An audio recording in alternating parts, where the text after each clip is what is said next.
करम करीना लाद के चालो अपने बाट। ये दो साखियां साहेब की। जाको जाना उत घरा सो क्यों जोरे मित्य।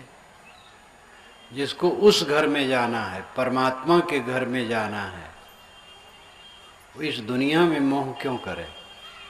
परमात्मा का घर बड़ा आनंदमय है, उसमें जाने की बात है। जब वहाँ जाना है तो यहाँ मन लगाओगे तो वहाँ जा नहीं पाओगे। जाको जाना उत घरा, उत उधर, यह मूत्र संस्कृत में कहते हैं। इह और अमूत्र, इनाम यहाँ, अमूत्र नाम परलोक। जिसको उस घर में जाना है, परमात्मा के घर में जाना है, जहाँ आनंद ही आनंद है, वो यहाँ क्यों मिताई करे। उबड़ खाबड़ में जहाँ राग द्वेष कलह कल्पना झगड़ा झंझट कूड़ा कचड़ा, कूड़ा कचड़ा के अलावा संसार में क्या है। जैसे परघर पाहुना रहे उठाए चित्त। जब पहुना जाता है किसी के घर में, वो परघर होता है, अपना मन उठाए रखता है कि भाई घर जाना है। घर का काम काज उसको याद आता है। घर वाला कहता नहीं बहुत दिन पर आए हैं, 2 दिन और रुकिए। कह नहीं 1 दिन रुक पाऊंगा, ज़्यादा और नहीं रुक पाऊंगा। दूसरे दिन फिर कहता अब कल चला जाऊंगा। इत परघर उत है घरा, इधर परघर है। इत का मतलब है पांचों इंद्रियों से जो प्रतीत होता है संसार, आँख नाक कान जीभ चाम, ये 5 इंद्रियों से संसार प्रतीत होता है। आँख से रूप, कान से शब्द, नाक से गंध, जीभ से रस, चाम से स्पर्श, ये प्रतीत होते हैं। यही परघर है, विदेश है। पांचों ज्ञानेंद्रियों से जो दिखाई सुनाई देता है, ये विदेश है, स्वदेश नहीं है। इत परघर उत है घरा, बनिजन आए हाट। इस बाजार में व्यापार करने आए हैं, सौदा लेने और देने। ये बात भूल गई। ये कोना में मकान बना लिए और समझे अब यहीं रहना है। ये कौना लाक्षणिक है। ये कौना हो, बहराइच हो, बलरामपुर हो, इलाहाबाद हो, फैजाबाद हो, कहीं भी हो, घर बना लिए तो समझे अब यहीं रहना है। व्यापार करने आए थे, ये ध्यान नहीं रहा। बनिजन आए हाट, करम करीना लाद के चालो अपने बाट। कर्म का सौदा लाद करके अपने रास्ता को पकड़ो।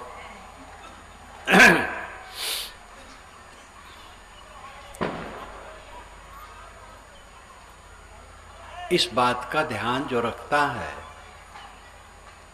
उसकी दृष्टि बिल्कुल अलग होती है। आदमी इस बात का ध्यान ही नहीं रखता। समझता है जो ये घर है, ये शरीर है, ये नाम रूप है, ये परिवार है, ये सच है, ऐसे रहेगा। जो समस्त माइक पदार्थों का आधार शरीर है, यही पानी का बुलबुला है, टट्टी पेशाब की थैली है, रोगों का घर है, संतापों का पुंज है, उद्वेगों का समूह है। जो आधार है शरीर, वही कितना दुर्बल, कितना दुख से भरा हुआ है। कब क्या होता है कोई नहीं जानता। और इससे संबंधित जो है कब तक रहेगा। देखो राजभवन पास में खड़ा है, कोई राजा नहीं, उनकी संतान का भी पता नहीं। अभी 60 बरस हुए अंग्रेज लोग गए हैं और वे 600 अधिक स्वतंत्र रजवाड़े भारत में छोड़ गए थे। और उन रजवाड़ों के यहाँ जा कर के पता लगाइए तो कुछ के बाल बच्चे कहीं जी खा रहे हैं। 60 बरस का क्या मूल्य? काल अनादि और अनंत है। काल कब से है? अनादि, अनआदि, आरंभ रहित, और अनंत, अंत रहित, सदा।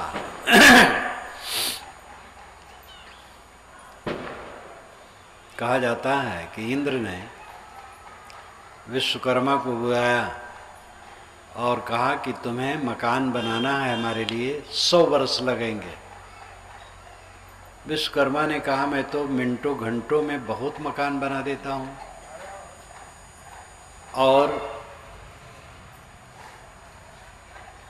आप 100 वर्ष मुझे ही फंसाएंगे अपने ही काम में, कहाँ तक उचित है?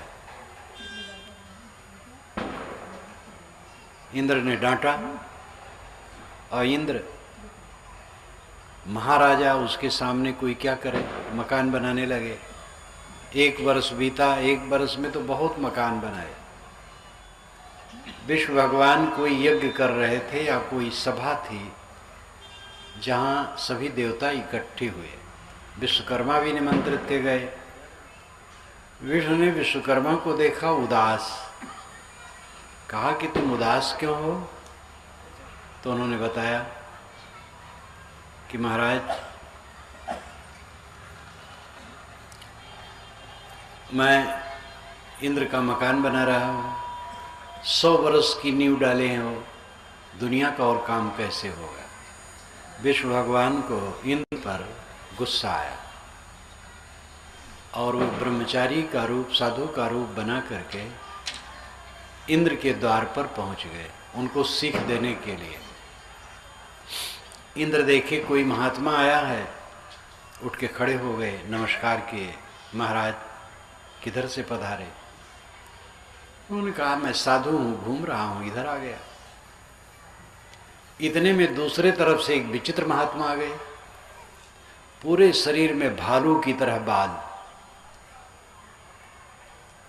और कमर में एक लंगोटी पहने और सारा बदन नंगा, और एक चटाई लपेटे सिर पर धरे अजीब संत आ गए।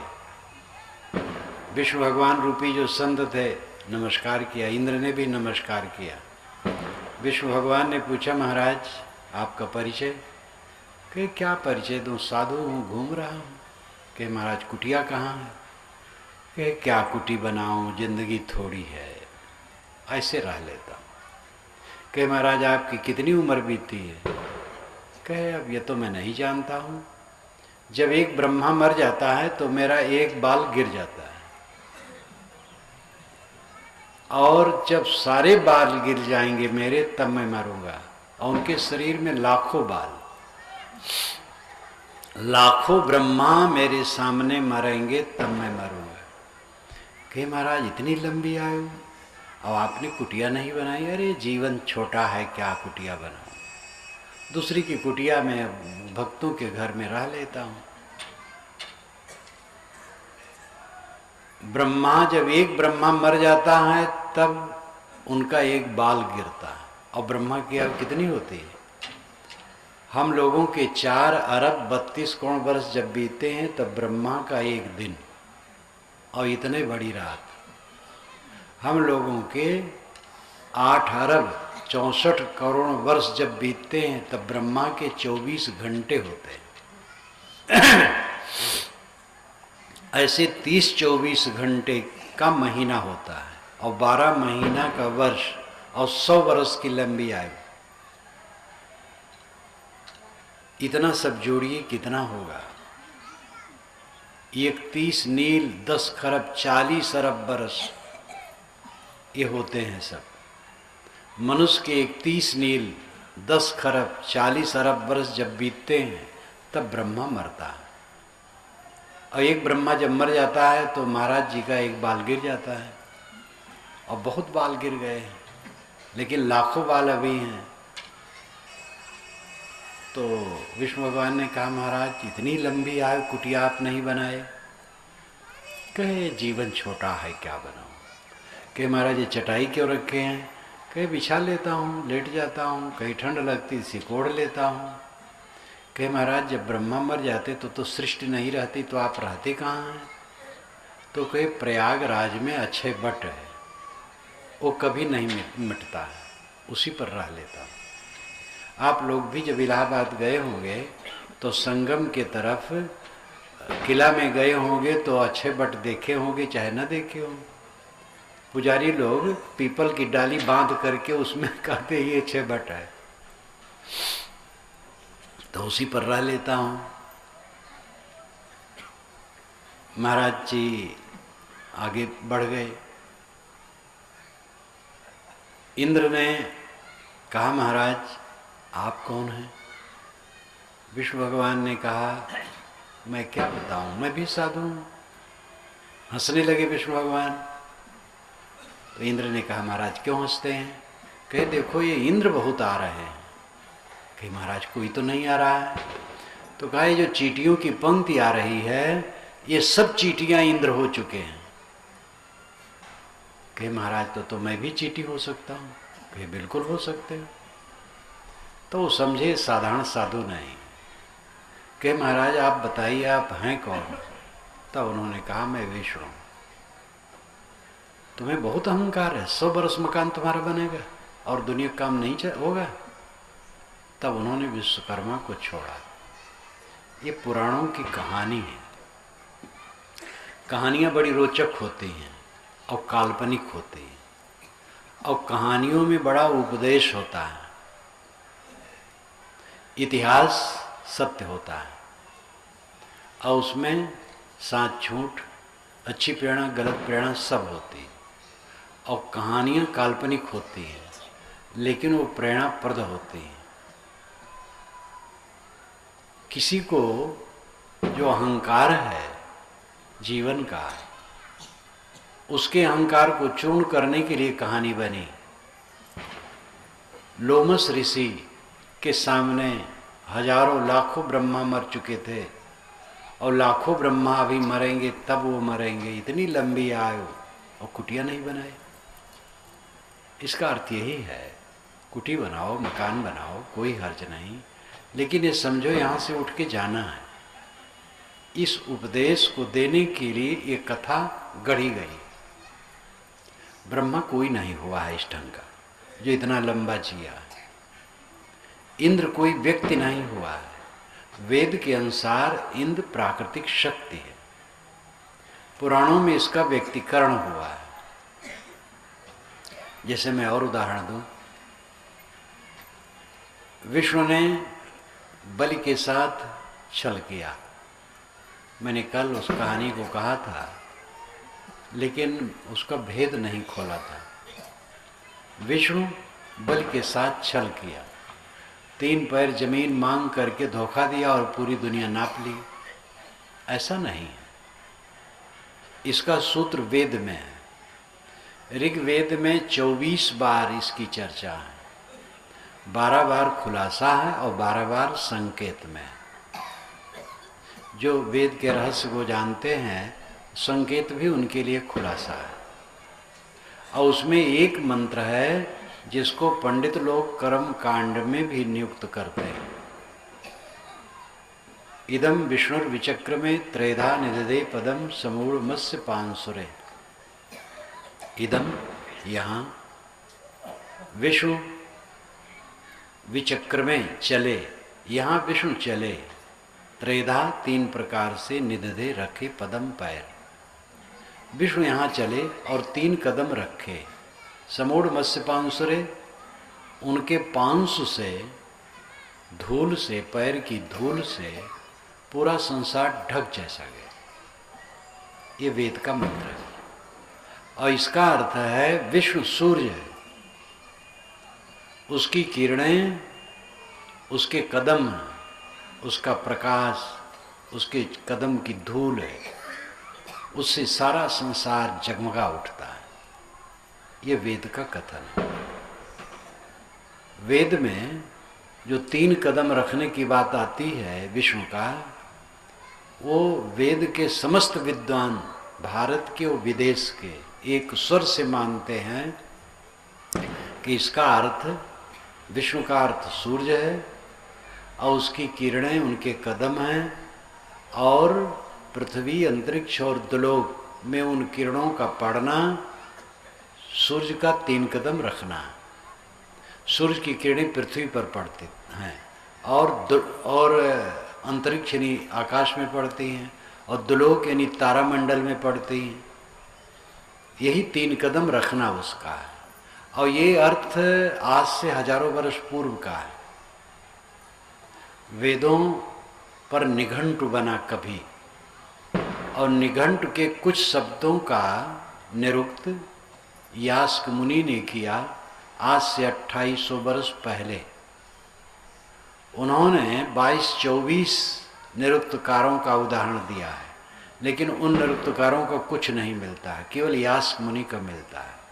उन्होंने बताया है कि एक निरुक्तकार ने यह माना है कि सुबह और दोपहर और शाम ये 3 कदम हैं, लेकिन ज़्यादा अर्थ मानते हैं कि सूरज की किरणों का पृथ्वी में, अंतरिक्ष में, दुलोक में पड़ना उसके 3 कदम हैं। तो इंद्र, विष्णु, सूर्य है। विष कहते हैं प्रवेश को, सूर्य की किरणें सब में प्रविष्ट हो जाती हैं, इसलिए सूर्य विष्णु है। उसकी किरणें पृथ्वी, अंतरिक्ष में और दुलोक में पड़ते ही 3 कदम रखना है। पुराण वालों ने बना लिया कि विष्णु ने छल करके बलि को धोखा दिया और सब जमीन ले ली। वेद के जो अलंकारिक वचन हैं, पुराण वालों ने उसको खराब कर डाला। जैसे इंद्र ने अहिल्या को पतित किया, वेद के अनुसार इंद्र सूर्य है और अहिल्या रात है। अह कहते हैं दिन को, अहरह संध्या मुपासीत, रोज रोज संध्या करो, तो अह नाम दिन। तो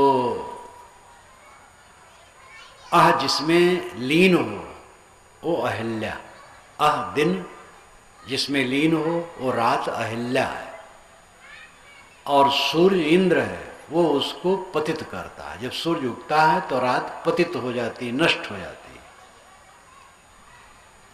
ये वैदिक अर्थ है, इसमें कोई दोष नहीं है।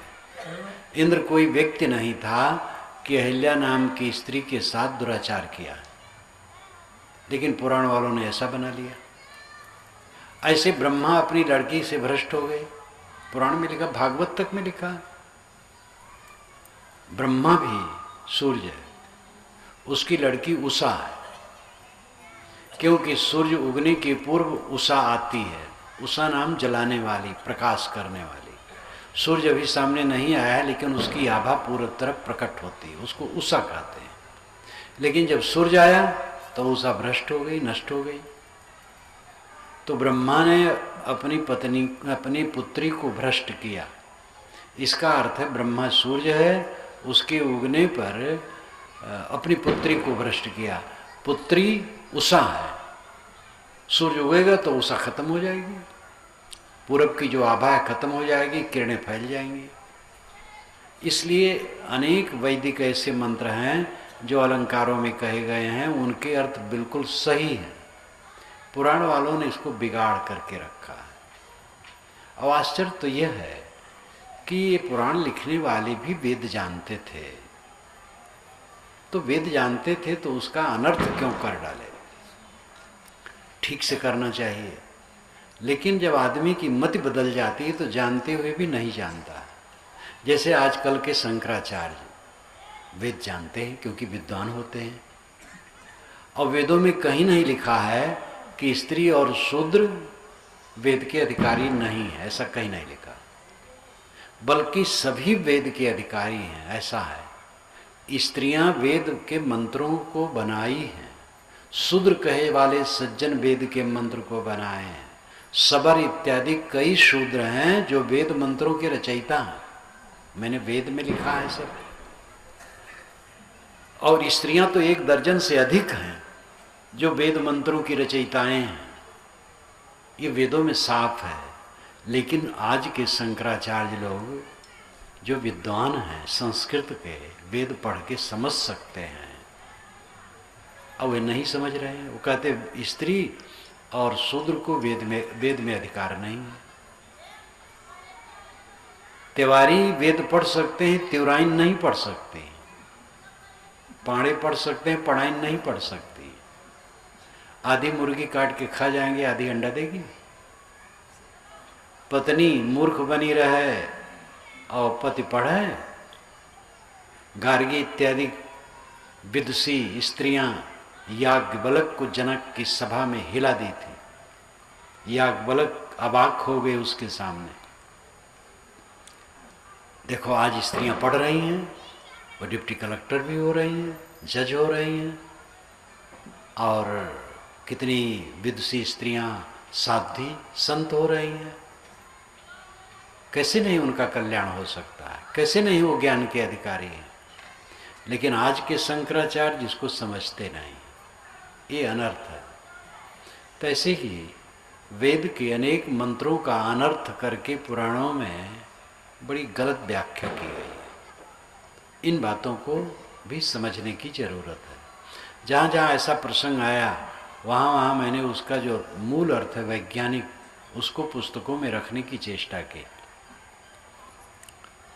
तो मैं अपने मूल स्थान पर आऊँ कि जहाँ हम लोग रह रहे हैं, यहाँ ना अपना घर है न ये अपना देश है, ये परदेश है। दूसरी दृष्टि से ये हमारा देश है, इस देश की हमें रक्षा करनी है, वो बात अलग है। लेकिन यहाँ उच्च आध्यात्मिक दृष्टि से कहा जा रहा है, भारत ही नहीं, भूमंडल ही नहीं, पूरा प्रकृत क्षेत्र ये अपना देश नहीं। अपना देश परमात्मा का देश है। परमात्मा उच्चतम आत्मा, प्रेतात्मा, दुष्टात्मा, शुद्धात्मा, महात्मा, परमात्मा, इन सारे शब्दों में आत्मा मुख्य है। प्रेतात्मा अर्थ है गया हुआ आत्मा। प्रेत का अर्थ है जो चला गया। प्रेत नाम का कोई जानवर नहीं होता है जो आपको चढ़ बैठता है। अब आप लोग झाड़ फूक के चक्कर में पड़े रहते हैं। अगर यकोना में भूत प्रेत रहते हों तो यहाँ की सुखाओं को बुला करके कह दो सारे भूत प्रेतों को मेरे ऊपर कर दें, मैं ले जाऊंगा, प्रयाग के संगम में डाल दूंगा, बह जाएंगे।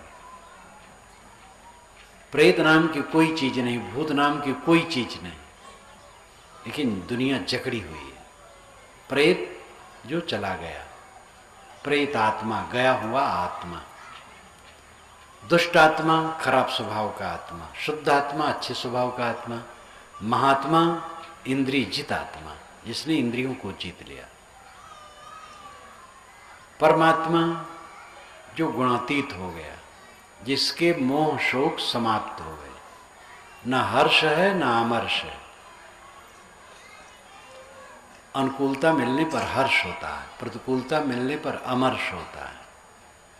ये अज्ञान की कथा है। ज्ञान हो जाने पर, ज्ञान एक तो बौद्धिक है, बुद्धि से जान गए, ये नहीं, आचरण का। जब आत्म साक्षात्कार हो गया, हर समय जैसे संसार है वैसे जिसको दिखाई देने लगता है, निरंतर के अभ्यास से, निरंतर दीर्घ काल के अभ्यास से, जिनका वैराग्य बोध प्रखर है और संसार जैसे है वैसे उसको निरंतर दिखाई देता है, उसके मन में ना हर्ष है ना अमर्ष है, समबुद्धि है। इस अवस्था को प्राप्त कर लेने वाला परमात्मा है। आत्मा क्षेत्रज्ञ तुक्त संयुक्त प्राकृत तैर्गुण, तैरेव तो विनिर्मुक्ता परमात्मे तो उदाहरता है। इस महाभारत में कहा गया, जब तक विषयों में आत्मा लिपटा है तब तक ये साधारण आत्मा।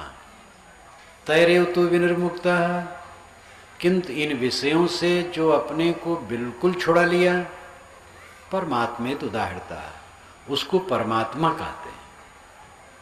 परमात्मा कहीं बाहर नहीं है जो मिलता है। अगर परमात्मा बाहर है, मिलेगा तो छूटेगा। ये विधान है प्रकृति का, मिली हुई वस्तु छूटती है। जो सब समय विद्यमान है और अपने से अभिन्न है, वो बिछुड़ा कहाँ है? सत्य वह है, हमारा प्राप्तव्य, हमारे जीवन का लक्ष्य वह है जो भिन्न देश काल में न हो, जिससे देश और काल की दूरी न हो। जो दूसरे देश में रहता है और दूसरे काल में मिलता है, वो अपना सत्य नहीं होता है। जो अपना सत्य है वो इसी देश में और इसी काल में। इसी देश का मतलब मेरा आत्मदेश, आपका चैतन्य देश, ज्ञान देश। जो जानना है, सबके अंदर में ज्ञान का भंवर है। मैं खाता हूँ, मैं आता हूँ, मैं जाता हूँ, मैं ये काम करूँगा, मैं ये काम नहीं करूँगा, मैंने तुम्हारी बातें मान ली, मैं तुम्हारी बात नहीं मान सकता। इस प्रकार मैं का भंवर सबके अंदर में निरंतर चलता है। वो जो मैं तत्व है वो चेतन तत्व है, वही आत्मा है, वही परमात्मा है। परमात्मा से आपका भिन्नत्व तो नहीं हो सकता है। कबीर साहब कहते हैं, जब यह मन निर्मल भया, जैसे गंगा नीर, पीछे पीछे हरि फिरें कहें कबीर कबीर।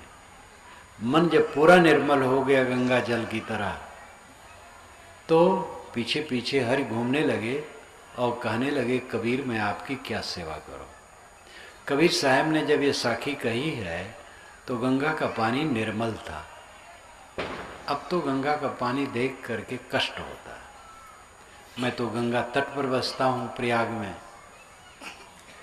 पानी देख करके कष्ट होता है। नाली की पानी की तरह हो गया, क्योंकि उसका जल नहर में कर दिया गया और शहरों की नाली उसमें।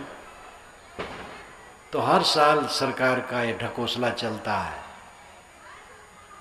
गंगा की का शुद्धिकरण शुद्धिकरण शुद्धिकरण कुछ नहीं होता।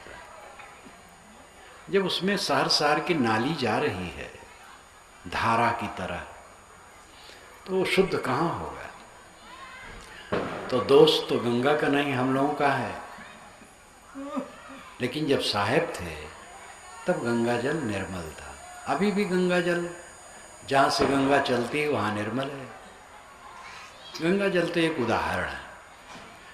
अर्थ है, जब हमारा मन पूर्ण निर्मल हो जाता है तब भगवान पीछे पीछे घूमते हैं।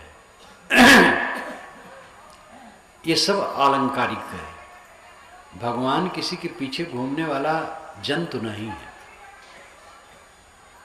लेकिन हर आदमी के पीछे कौन घूमता है? या तो भगवान घूमेगा या शैतान घूमेगा। हमारे संस्कार भगवान और संस्कार और शैतान बन जाते हैं। सज्जन के पीछे भगवान घूमेगा, दुर्जन के पीछे शैतान घूमेगा। चोर जहाँ रहता है उसको लगता है कि पुलिस आ रही, भयभीत है। और शाह कहीं भी रहे, पुलिस भी है, वो भी मित्र है। जो गलत काम करेगा उसका चित्त भयभीत रहेगा, जो सही करेगा वो निर्भय रहेगा। हमारे संस्कार भगवान और शैतान बनते हैं। संस्कार कैसे बनते हैं? विचार, वाणी और कर्म से। जैसे हम सोचते हैं, बोलते हैं और करते हैं, वैसे संस्कार बनते हैं। सोचना सही हो, बोलना सही हो,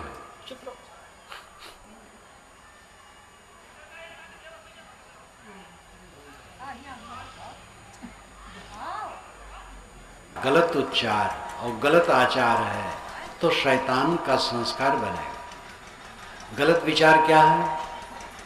जिसमें विषयों की तरफ आकर्षण हो और दूसरे को तकलीफ देने की भावना हो। ध्यान दीजिए, गलत विचार की परिभाषा क्या है? जिसमें इंद्रिय और मन की लंपटता का ख्याल आए वो गलत विचार है, और दूसरे को किसी प्रकार तकलीफ देने की भावना है वो गलत विचार है। चाहे हमारा विरोधी हो, विरोधी को भी कटु न कहे, विरोधी को भी तकलीफ देने की न सोचे, विरोधी की भी निंदा न करे। निंदा करने से अपना मुंह खराब होता है। हाँ, कहीं बात बतानी हो तो बताना बुरा नहीं है, या उसे सीख देना हो, लेकिन जो मन में ईर्ष्या होती है कि इसको लोग बुरा समझें, इसका पतन हो, लोग बुरा समझ लें, तो ये फिर गलत विचार हो गया। अपने मन इंद्रियों की लंपटता को लेकर के सोचना और दूसरे को तकलीफ देने की बात सोचना, ये गलत विचार है। और इन्हीं दोनों भावनाओं को लेकर के बोलना गलत उच्चार है, और इन्हीं दोनों गलत भावनाओं के अनुसार करना गलत आचार है। विषय लंपट होना गलत काम है, और किसी को तकलीफ देना गलत काम है। जिसका विचार, उच्चार और आचार गलत होगा, विषयों के तरफ होगा, हिंसा के तरफ होगा। हिंसा मतलब मार डालना ही केवल नहीं है, कटु कहना, किसी को अपमानित करना, किसी का अहित चाहना, चार लोग समझ ले खराब है, अगर ऐसा हमारे मन में है तो हिंसा है। मन, वाणी और कर्म, ये तीनों के जो गलत हैं स्तर, ये खराब संस्कार बनाते हैं, और ये खराब संस्कार शैतान है, ये हमारे पीछे घूमते हैं। और अच्छे विचार, अच्छे उच्चार, अच्छे आचार, ये भगवान बनाते हैं। निर्मल मन, आत्मज्ञान का चिंतन, निर्मल वाणी, कोमल वाणी, मीठी वाणी, बर्ताव दूसरे के साथ कोमल, आदरपूर्वक, समतापूर्वक, शीलपूर्वक, ये हमारे विचार, उच्चार, आचार अच्छे संस्कार बनाते हैं। ये अच्छे संस्कार भगवान बन जाते हैं, हमारे पीछे घूमते हैं। पीछे का मतलब, पीछे का अनेक तरीका है। मन, कुल मन है। निर्मल मन आनंदकर है, मैला मन क्लेशकर है। मनो मनुष्याणाम कारणम बंध मोक्षयो, बंध और मोक्ष का कारण मन है। मैला मन बंधन है, निर्मल मन मोक्ष है। गांठ वाला मन, कॉम्प्लेक्सस, ग्रंथियां, विकार मन में भरे, तो ये नरक है। कॉम्प्लेक्स फ्री, विकार विहीन, निर्मल मन स्वर्ग है।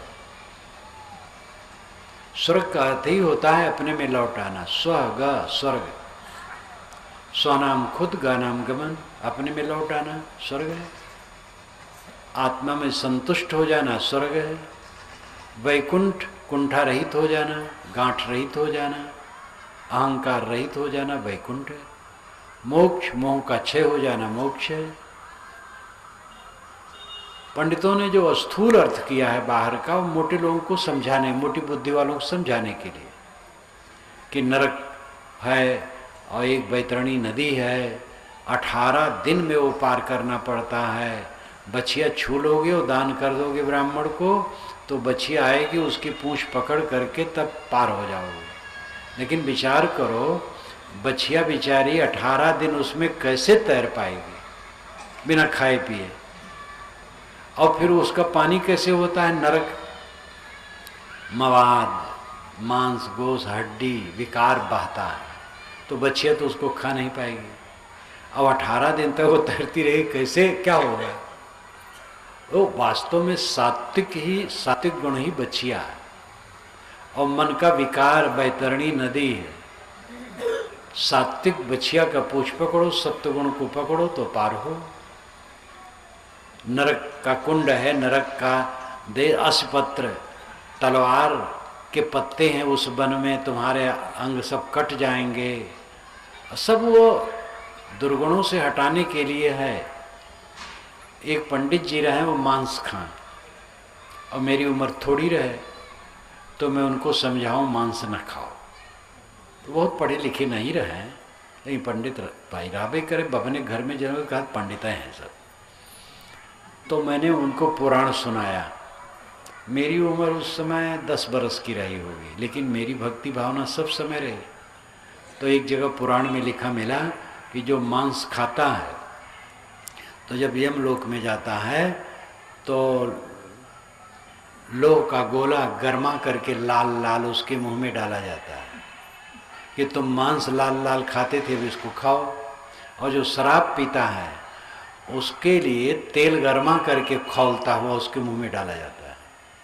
तो मांस खाते थे, तो मैंने उनको पढ़ के सुनाया तो एकदम आतंकित हो गए। उसी दिन से मांस उन्होंने छोड़ दिया। तो ये मोटी बुद्धि वालों को सीख देने के लिए पुराणों में ये सब लिखा गया है। कोई नरक का कुंड और देश नहीं है और कोई बैकुंठ धाम नहीं। यही नरक है, यही बैकुंठ है। मन में ईर्ष्या है, क्रोध है, मलिनता है, हिंसा की भावना है, दूसरे को नीचा दिखाने की भावना है, दूसरे चीज़ों को हड़प लेने की भावना है। मन में नरक है। शील है, क्षमा है, दया है, प्रेम है, करुणा है, मीठा वचन है। विरोधी के लिए भी अहित शब्द नहीं, विरोधी का भी हित हो। क्योंकि जब अपना मन निर्मल हो जाता है तो विरोधी के लिए भी अनिष्ट नहीं सोचा जा सकता। अनिष्ट सोचते ही अपना अनिष्ट होता है। कौन समझदार होगा जो अपना अनिष्ट करेगा? तो वो विरोधी के लिए भी अनिष्ट नहीं सोचता है। हाँ, उसकी संगत से दूर रह सकता है, क्योंकि कुसंग में पड़ने से तो अपने कष्ट होगा, मानसिक परिश्रम बढ़ेगा। तो कुसंग से तो बचना चाहिए। साहब ने कहा, संगत कीजिए साधु की, हरे और की व्याधि, ओछी संगत कूर की, आठों पहर उपाधि। संगत से सुख उपजे, कुसंगत से दुख होए, कहें कबीर तहाँ जाइए जहाँ अपनी संगत होए। तो कुसंग का त्याग तो सभी संतों ने बताया है, लेकिन जो गलत है उसका अनिष्ट कोई सज्जन नहीं सोचेगा, उसका हित सोचेगा। रास्ता दिखा पाएगा दिखाएगा, नहीं चुप रहेगा, अलग हो जाएगा। तो स्वर्ग तो अपने जीवन में है।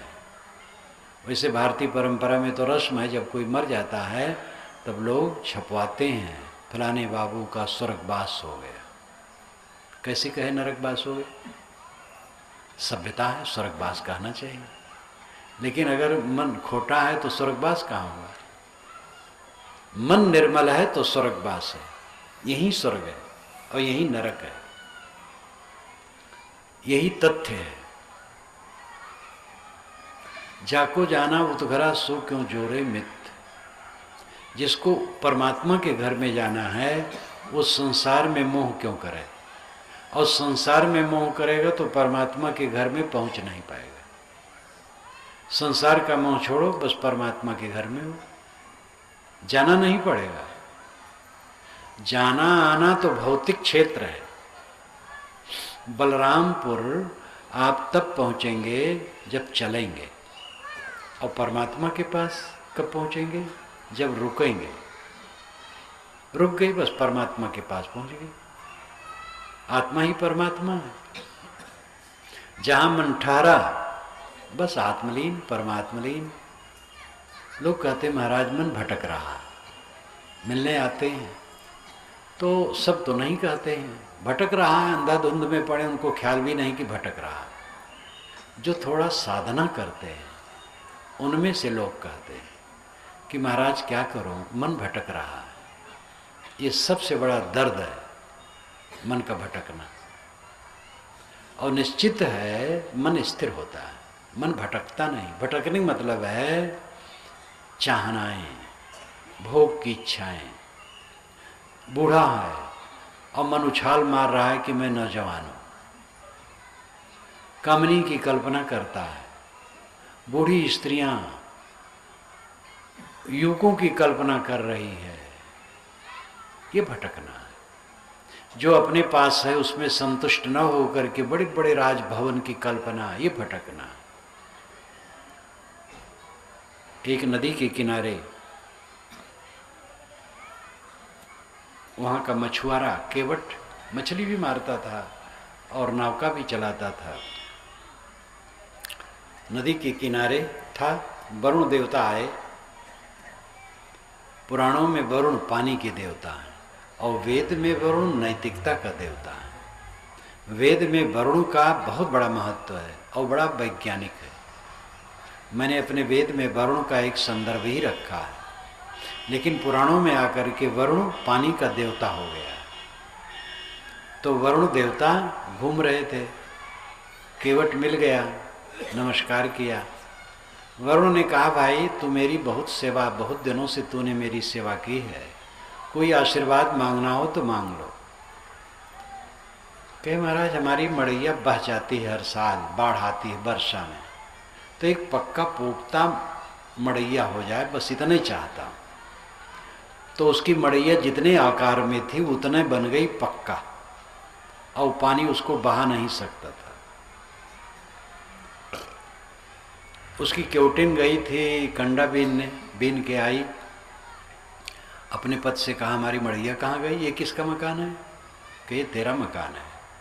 कि कैसे बन गया? तो बताया। तो उसने कहा तुम बड़े बेवकूफ़ हो, मांगना था तो किला मांगना था। तब कहे हाँ ये तो नहीं मांगा। तो गया वरुण देवता के पास, कहे महाराज मेरी पत्नी कहती है कि किला बन जाए। तो कहा जाए भाई किला बन जाए, तो किला बन गया। और मीलों में लंबा चौड़ा खाई, बड़े बड़े प्रकोटे, बड़े बड़े भवन। तो क्योटिन ने कहा ये बताओ किला किसके होता? कहे राजा के। कहे राज मांगा? कहे राज तो नहीं मांगा। कहे तुम कितने बेवकूफ हो, मैं एक एक बात बताऊं, राज मांगो। तो गया, उसने कहा महाराज हमें राज दीजिए। हमारी पत्नी कहती जब किला मिल गया तो राज्य होना चाहिए। तो कह चलो भाई मुलायम सिंह को हटाता हूँ, उत्तर प्रदेश तुम्हें मैं देता हूँ। तो क्योटिन ने कहा ये बताओ खाली उत्तर प्रदेश? पूरा भारत हमारे अधिकार में होना चाहिए। मनमोहन सिंह को हटाओ, पूरा भारत होना चाहिए। मांगा? कहा चाहो भाई पूरा भारत। क्योटिन ने कहा लेकिन बात बनी नहीं।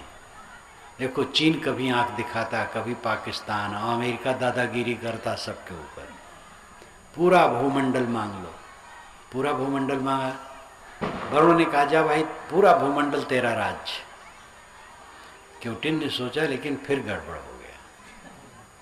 जब चाहूं पानी बरसे, जब चाहूं न बरसे।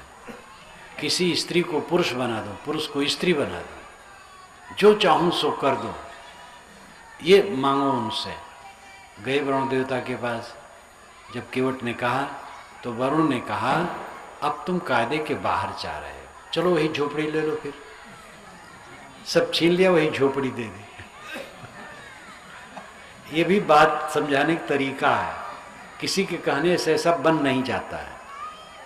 अर्थ है कि अपनी झोपड़ी में वो खाट पर पड़ा था और कल्पना कर रहा था पक्का मकान बन गया, किला बन गया, उत्तर प्रदेश हमारे अधिकार में हो गया, पूरा भारत हो गया, पूरा भूमंडल हो गया, और मैं अब जो चाहता हूँ वही हो रहा है। इतने में आँखें खोली तो वही झोपड़ी। ये मन का भटकना। अनुपस्थित चीज को उपस्थित की कल्पना करना मन का भटकना। मनुष्य का मन भटकता है। भक्त ज्ञान वैराग्य के द्वारा जिसका मन स्थिर हो जाता है उसकी दिव्य दृष्टि हो जाती है और वह परमात्मा के घर में पहुंच गया। आत्मा परमात्मा है, मन स्थिर हो गया आत्मा में, बस परमात्मा में पहुंच गया। तो चल के नहीं पहुंचना है, रुक के पहुंचना है। ध्यान दीजिए, बाहर की मंजिल चल के मिलती है, भीतर की मंजिल रुक के मिलती है। बलरामपुर, श्रावस्ती, बहराइच कहीं भी जाना चाहें तो चल के वो जगह मिलेगी, और परमात्मा से मिलना चाहें तो रुक के मिलेगी। और रुकना क्या है? मन का ठहर जाना। मन ठहर गया, परमात्मा मिल गया। जहां मन ठहरा, आत्मा शुद्ध हो गया, बस वही परमात्मा है।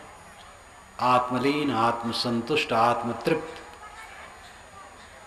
तस्याम आत्मायम लोकः एतमेव लोकमभिसंतः प्रवर्जना प्रवजन्ति। ये याज्ञवल्क्य ने बृहदारण्यक उपनिषद में जनक को उपदेश देते हुए कहा कि उस ज्ञानी के लिए आत्मा ही ब्रह्मलोक है। तस्याम आत्मायम लोकः, ज्ञानी के लिए आत्मा ही ब्रह्मलोक है। उस ब्रह्मलोक को प्राप्त करने के लिए ज्ञानी घर से बेघर हो जाता है, निष्काम, अकाम, पूर्ण काम, तृप्त काम हो जाता है। ये अपना घर है। मन सिमट आए, अपने आप में तृप्त हो जाए, ये अपने घर में पहुंचना है।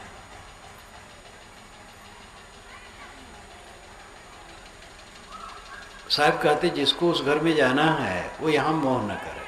मोह करेगा तो अपने घर में नहीं पहुंच पाएगा। अगर बच्चे से, पत्नी से, पति से, भाई से, माता पिता से, संबंधी से कहीं मोह करोगे विषय वासना से, तो परमात्मा के घर में नहीं पहुंच पाओगे। आप कहोगे कि अगर मोह न करें तो सेवा कैसे करेंगे? यही तो भ्रम है कि मोह से हम सेवा करते हैं। मोह से सेवा नहीं होती है, मोह से विकार बढ़ता है। सेवा कर्तव्य दृष्टि से होती है। इसके लिए साहब ने कहा है, कमल पत्र हैं संत जन रहें जगत के माए, बालक के रिधाय जो आपन जानत नाय। संत कमल पत्ते के समान रहते हैं, कमल फूल की तरह संसार में। और बालक की धाय, जैसे बालक को अपना नहीं मानती है वैसे रहते हैं। धनी घरानों में बच्चों को पालने के लिए नौकरानियां आती हैं, उनको धाय कहते हैं। वह बच्चे का उबटन करती हैं, तेल लगाती हैं, बकवा लगाती हैं, दूध पिलाती हैं, खिलाती हैं, अपने सीने पर सुलाती हैं, प्यार देती हैं, लेकिन अंदर से समझती हैं कि मेरा नहीं है। ऐसे हमें और आपको करना चाहिए। जो आश्रयी लोग हैं सेवा करें, रक्षा करें, शुद्ध प्रेम का बर्ताव करें, लेकिन ये समझे कोई मेरा है नहीं। ये कोई गलत बात नहीं है, सच बात है। माँ बाप को ऐसा भी चांस पड़ता है कि अपने बच्चे को स्वयं दफनाना पड़ता है। बच्चा मर गया और स्वयं पिता को कठोर बन करके उसकी लाश दफनाना पड़ता है। वियोग तो पक्का ही है, चाहे आगे छूटे चाहे पीछे छूटे। तो यहाँ कौन किसका है? तो मोह बांधोगे तो परमात्मा के घर में कैसे पहुंचोगे? बाहर जहां मन लगा भीतर प्रवेश नहीं कर पाओगे। बाहर का मोह भीतर पहुंचने में बैरियर है। बाहर का मोह पूरा टूटा तब भीतर प्रवेश होगा, स्थिर मन होगा। तो साहब कहते जाको जाना उत घरा सो क्यों जोरे मित। जिसको उस घर जाना है, परमात्मा के घर जाना है, वह इस संसार में मोह क्यों करे? संसार में अपना कर्तव्य करे, सबके साथ सुंदर बर्ताव, मैत्री, बंधुत्व का भाव। मुसाफिर खाने में लोग इकट्ठे होते हैं, कोई मद्रास का है, कोई पंजाब का है, कोई बंगाल का है, कोई उत्तरांचल का है, और एक दूसरे से बात करते हैं। यहाँ तक फ़ोन लिख लेते हैं, पता लिख लेते हैं, चाहे फिर फ़ोन पीछे करें चाहे ना करें। एक दूसरे को चाय पानी देते हैं, प्रेम करते हैं। लेकिन जब जब जिनका समय आया गाड़ी का, बोरिया बिस्तर बांधे और चल दिए। ऐसे इस संसार में हम लोग हैं, इस मुसाफिर खाने में इकट्ठे हुए हैं, और लगता है कि ऐसे रोज रहेगा, लेकिन रहेगा कुछ नहीं। अपना अपना बोरिया बिस्तर बांध करके चल देना। बोरिया बिस्तर बांधने का अवसर थोड़े रहेगा, काल आएगा अचानक, जो तीतर को बाज, जैसे तीतर को बाज पक्षी झपट लेता है। रामायण की वो कहानी हमें बड़ी रोचक लगती है। लक्ष्मण को बाण लगा, वो चेत हो गए। तो सब लोगों ने कहा, रात हो गई थी, तो लोगों ने कहा कि सूर्य उगने पर लक्ष्मण जी नहीं सकेंगे, रात ही तक ये बच सकते हैं, अगर चिकित्सा रात ही में हो जाए तो बच जाएंगे। और सुखेण जो रावण का वैद्य है वही इसको कर सकता, दूसरा नहीं। तो हनुमान जी उड़े आकाश में और गए। रात का समय था, सुखेण अपने बरामदे में बैठा दवाई कूट रहा था। हनुमान जी पहुँचे, कहे आपको रामादल में चलना है। वो अचकचा गया, कहे आप कहाँ से आए? कहे रामादल से। आप कौन है? हनुमान। अरे ये विरोधी पक्ष में मैं चिकित्सा करने कैसे जाऊंगा? इतना संग्राम चल रहा है, तो शत्रु के दल के लिए मैं चिकित्सा कैसे करने जाऊंगा? लेकिन हनुमान जी ऐसे वैसे नहीं थे, विद्वान थे। उन्होंने कहा वैद्य के लिए अपना पराया नहीं होता है वैद्य तो सबकी चिकित्सा करता है।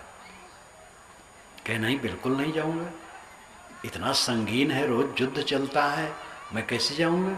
हनुमान जी कहे मैं जबरदस्ती ले जाऊँ? कैसे ले जाऊंगा? कि बिल्कुल ले जाऊंगा, मैं नहीं जाता।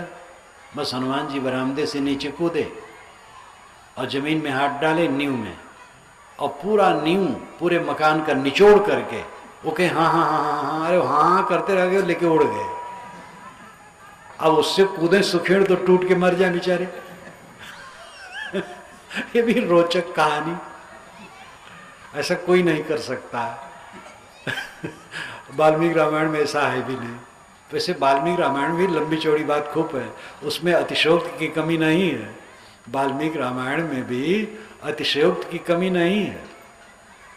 महाकाव्यों में अतिशयोक्ति होती ही है, और केवल महाकाव्य वाले आप लोग नहीं अतिशयोक्ति करते हैं। आपने अपनी पत्नी से कहा कि रोटी लाओ झट से, मुझे बाजार जाना है। अब आपके ख्याल से 2 मिनट में रोटी आ जानी चाहिए थी और 5 मिनट हो गए। आपने कहा 6 महीना तुम परोसती रह जाओगी। अब 5 मिनट और 6 महीने में कितना फर्क होता है? तो खाली वाल्मीकि और वेद व्यासी अतिशयोक्ति करते हैं, आप लोग भी करते हैं। पानी कोई लाया पीने के लिए, और 1 गिलास पानी में घास के 2 कण हैं। आपने कहा इसमें झुआ पर घास धर दियो। 1 गिलास पानी में झुआ पर घास कैसे होगी? तो ये अतिशयोक्तियां हैं। लेकिन जैसे हनुमान जी निचोड़े उनका मकान और हाँ हाँ हाँ हाँ करते रह गए और विवश हो गए, ऐसे मौत आएगी और हाँ हाँ हाँ हाँ करते रह जाएंगे और लेके चल देंगे, कुछ नहीं होगा। एक व्यक्ति के पास मौत आई, कहे चलो तुम्हारा समय खत्म। कहे हमें भाई बहुत काम करना है, आपको अगर मुझे ले चलना था तो इसके पहले नोटिस देना था, मैं काम कर लेता। मौत ने कहा मैंने कई नोट से दिए हैं। कहे मुझे मिला नहीं, डाक की गड़बड़ी है। मौत ने कहा मेरी नोटिस डाक से नहीं आती है, मनुष्य के ऊपर आती है। पहली नोटिस थी बाल पकने लगे थे, दूसरी नोटिस थी आँख से कम दिखाई देने लगा था, तीसरी नोटिस थी दांत उखड़ने लगे थे, चौथी नोटिस थी चाम में सिकन आने लगी थी, पांचवी नोटिस थी कब सुनाई देने लगा था। मैंने कई नोट से भेजी हैं, अब वारंट है, वारंट में छोड़ा नहीं जाता है। और ये वारंट ऐसा अचानक आएगा कि पता नहीं लगेगा, गायब, खाली एकौना नहीं, पूरा संसार गायब हो जाएगा हमारे लिए। संसार तो ऐसे रहेगा लेकिन हमारे लिए गायब हो जाएगा। उस दिन की याद जो हर समय रखता है उसको मोह नहीं होता। मोह तो पीड़ा है, फोड़ा है, मवाद है। मोह से क्या काम? शुद्ध प्रेम का बर्ताव करो, हित करो, दूसरे के हित जो हो जाए वो काम कर दो। मोह से क्या फायदा है? तो साहब कहते जा को जाना उत घरा, सो क्यों जोड़े मित, जैसे पर घर पाहुना रहे उठाए चित्त। ये साधन बताते हैं साहब, जैसे पर घर पाहुना जाता है तो अपना चित्त उठाए रखता वहाँ से घर के लिए, तैसे यहाँ से हमें अपना मन सदैव परमात्मा के घर के लिए उठाए रहना चाहिए। हमें परमात्मा में पहुँचना है, ये संसार कूड़ा कबाड़ छोड़ देना है। साहब ने कहा ये संसार सकल है मैला, राम गहे ते सूचा, कहें कबीर राम नहीं छाड़ो गिरत परत चढ़ी ऊंचा। ये सारा संसार मैला है, राम को पकड़ो वही पवित्र, राम को न छोड़ो गिरत परत चढ़ी ऊंचा। गिरते पड़ते ऊंचे चढ़ जाओ, कहीं फिसल जाओ तो घबराओ मत। गिरते हैं सवार ही मैदानी जंग में, वे तिफल क्या गिरेंगे जो घुटनों के बल चले। मैदान के जंग के मैदान में, युद्ध के क्षेत्र में शूरवीर ही कभी कभी घोड़े से गिर पड़ते हैं। जो घुटने टेक करके बच्चे चलते हुए बेचारे क्या गिरेंगे। जो साधना करता है उससे त्रुटि हो जाती है, कहीं अंदर अंदर त्रुटि हो गई, मन खराब जगह चला गया, कहीं मुख से कट निकल गया, कहीं खान पान में कहीं त्रुटि हो गई, कहीं लेन देन व्यवहार में त्रुटि हो गई। तो साधक की त्रुटि जो हो जाती है वो साधक उसमें घबराता नहीं, फिर उठ के चलता है, फिर संभालता है अपने को।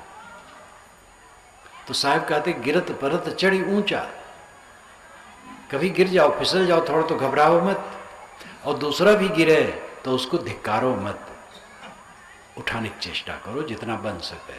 अब कोई बहुत कायर है तो मजबूरी होती है कभी कि ऐसा कायर होता है गादर बैल। गादर बैल, कुछ गादरों में भी कई कैटेगरी है। एक गादर है तो चलेगा नहीं, खड़ा हो जाएगा, रेंडो अंडा पीटो तो चलने लगता है। एक है तो बैठ जाएगा और कोचो तो उठ करके चलने लगेगा। और एक ऐसा होता है कि वो जब बैठता है चारों पैर फैला देता, उसको उठा करके खड़ा करो तो पैर जमीन में लगाता ही नहीं। तो इसी प्रकार के जो लोग हैं कादर गादर, तो उनको तो नहीं उठाया जा सकता, लेकिन जो फरफर हैं और त्रुटि हो गई तो उनको पीठ ठोक दो, फिर वो चलने लगेंगे। तो अपने से गलती हो घबराओ मत, और दूसरे से किसी से गलती हो तो उसको कुचलो मत, ऊपर उठाने की चेष्टा करो। जो बहुते गादर है तो क्या करोगे। तो साहब कहते गिरत परत चढ़ी ऊंचा, गिरते पड़ते ऊंचा चढ़ते चलो। इत परघर उत है घरा, बनिजन आए हाट। इधर परघर है, ये विदेश है। इंद्रियों का सारा व्यापार विदेश है, और इंद्रियों का सारा व्यापार शांत हो जाना स्वदेश है। जब तक देखते सुनते हो विदेश में हो, देखना सुनना बंद किए समाधि में गए स्वदेश में हो गए। कठ उपनिषद में मंत्र आता है, यदा पंचावतिष्ठन्ते ज्ञानानि मनसा सह बुद्धिश्च न विचेष्टत् तामाहु परमाम गतिम। जब 5 ज्ञानेंद्रिय मन और बुद्धि शांत हो गए, ये परम गति। परम गति कुछ पाना नहीं है, कोई 4 हाथ वाला 8 हाथ वाला भगवान मिलेगा, ये पुराणों की कहानी बच्चों को समझाने के लिए। परमात्मा तो आत्मा है जो नित्य मिला है। हमारा मन अलग है तो परमात्मा का अभाव लगता है। मन हमारा सिमट करके अपने में आ जाए, बस स्वयं सिद्ध, स्वयं ब्रह्मरूप परमात्मा रूप शिव रूप। प्रपंचोपशमम शांतम शिवम अद्वैतम चतुर्थम मन्यन्ते सात्मा स विज्ञेय। जब प्रपंच शांत हुआ, मन शांत हो गया, प्रपंचोपशमम शांतम शिवम, फिर शिवत्व का उद्घाटन हो गया। इसलिए ये संसार परघर है, आत्मा परमात्मा है और वो निज घर है। उसके तरफ बढ़ने के लिए सब चेष्टा करो। जिंदगी व्यर्थ में खो मत।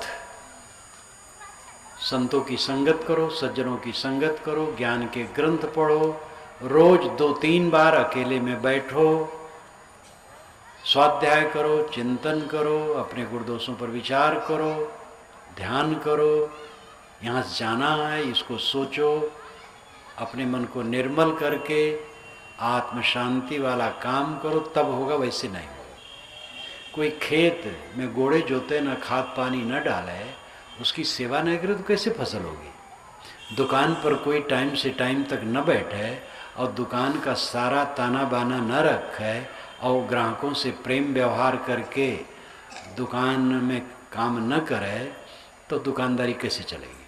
किसी दिशा में श्रम की जरूरत है।